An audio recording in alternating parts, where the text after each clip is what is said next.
Hey everyone, this is Howie Fisher from Fisher's Flies. Thanks for checking in today. Today I'm going to be tying the Psycho Frenchie, which is a cousin of the Psycho Prince Nymph, which is where I got the inspiration for this fly from, obviously.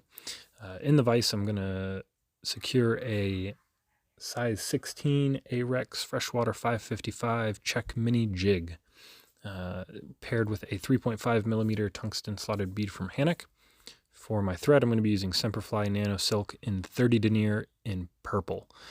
I'm just going to go ahead and get started with my thread right behind these .010 lead wraps. I'm going to go ahead and snip off the extra thread.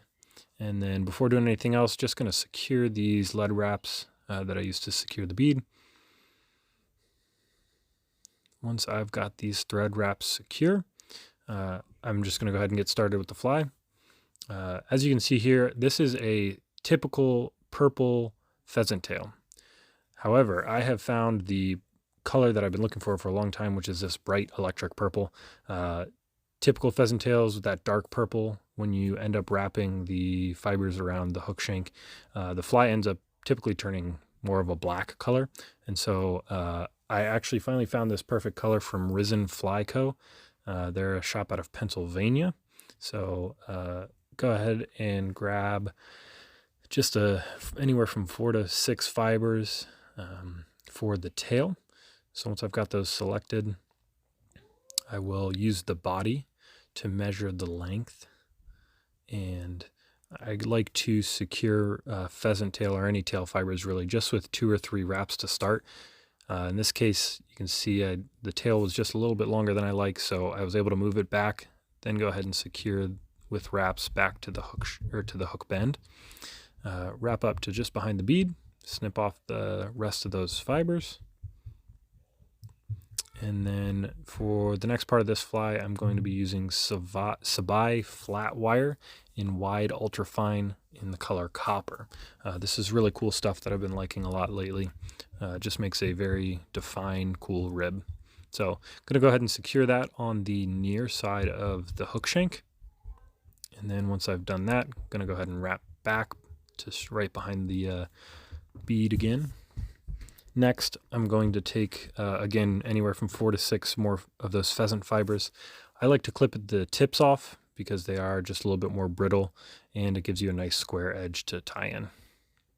Going to go ahead and secure those, again, all the way back to the hook bend where the rest of those materials either start or end. And once I've got those where I want them, I'm just going to wrap back to the bead. Just make sure that if you do use wire wraps, just make sure that transition is nice and smooth. You don't need a huge taper on this fly, but just make sure that's smooth. It'll make tying or finishing the fly a little bit easier. Just go ahead and give it a 2-turn whip finish or whip finish with your fingers just to keep that thread from securing. Place the thread in your bobbin cradle if you have one.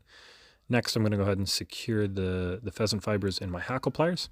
So I'm going to wrap these fibers the opposite direction that the thread is wrapped. So in this case, I'm wrapping under the shank first.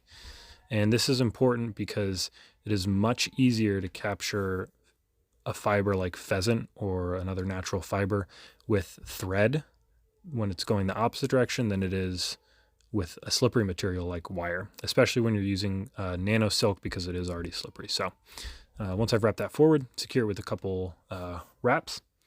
Then again, I'm going to wrap the wire, the opposite direction that I wrapped the pheasant, but also the same direction that I wrapped my thread for the reason that I was explaining. It's much easier to capture wire when you're wrapping it the same direction the thread is going. If you wrap it the opposite direction when you secure it at the bead, you can actually potentially push that thread or that wire back around. Next, I'm going to be using chartreuse ice dub. You can use whatever brand ice dub you have. You only need a little bit, as you can see here, just a very small dubbing noodle. Once you've got that where you want it, just go ahead and wrap it around, make that collar. Once you've got that collar the size you want it, go ahead and give it a couple whip finishes. I like to do 2 or 3-turn whip finishes just to make sure that thread doesn't come loose.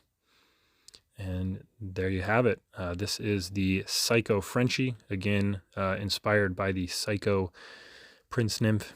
Go ahead and tie yourself some up, get them wet, fish them, catch some fish. Let me know how they do. Thanks again for checking in.